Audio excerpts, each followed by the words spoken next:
ജയിച്ച സ്ഥാനാർത്ഥികൾക്കുള്ള അനൗൺസ്മെന്റ് നമ്മൾ പോസ്റ്റ് ചെയ്തിരുന്നു.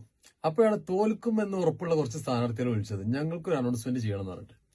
അപ്പൊ നമ്മൾ അത് ചെയ്യാൻ പോവാണ്. ഇനി തോറ്റ സ്ഥാനാർത്ഥികൾ അവരും സന്തോഷിപ്പിക്കാം നമുക്ക്. ഓക്കെ, ഇത് ഞങ്ങൾ പ്രതീക്ഷിച്ചതല്ല.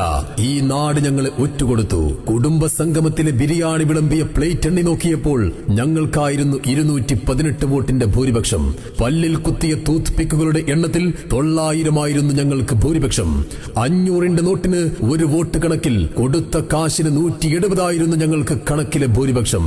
റോഡ് ഷോയിൽ ഞങ്ങൾ കൈവീശി ടാറ്റ കാണിച്ചപ്പോൾ നിങ്ങൾ തിരിച്ച് ഞങ്ങളോട് ടാറ്റ കാണിച്ചതിന് അർത്ഥം ഞങ്ങൾക്ക് നിങ്ങൾ വോട്ട് ചെയ്യില്ല എന്നായിരുന്നു എന്നത് തിരിച്ചറിയാൻ ഇന്നത്തെ റിസൾട്ട് വരേണ്ടി വന്നു. ഇത് നിങ്ങൾക്ക് നേരത്തെ പറയാമായിരുന്നില്ലേ? ഇനിയില്ല. 1000 പൊന്നിൻ കുരിശ് തരാമെന്ന് പറഞ്ഞാലും ഇനി ഇലക്ഷൻ മത്സരിക്കാനില്ല. എല്ലാം തകിടമറിഞ്ഞ് ഇപ്പോൾ പുറത്തിറങ്ങാൻ കഴിയാത്ത അവസ്ഥയായി. പാർട്ടി ചിഹ്നത്തിൽ നിന്നാൽ വോട്ട് കുറയുമെന്ന് പറഞ്ഞ് ചിഹ്നം ചെണ്ടമതിയെന്ന് തീരുമാനിച്ച പാർട്ടി നേതാക്കൾ ഞങ്ങളെ ബലിയാടാക്കി.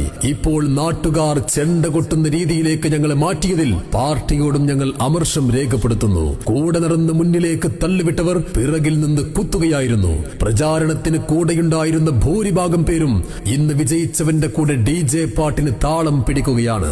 അതിന്റെ കാരണമൊക്കെ ഞങ്ങൾക്ക് പിടികിട്ടിയിട്ടുണ്ട്. ഞങ്ങളുടെ നിരാശ ഈ അനൗൺസ്മെന്റ് വാഹനം വഴി നിങ്ങൾക്ക് മുന്നിലേക്ക് പറഞ്ഞുവിടുകയാണ്. വരും കൊല്ലം പോസ്റ്റർ ഒട്ടിക്കാൻ പോലും ഞങ്ങളുണ്ടാവില്ല എന്ന് ഇതിനോടൊപ്പം പ്രഖ്യാപിക്കുന്നു.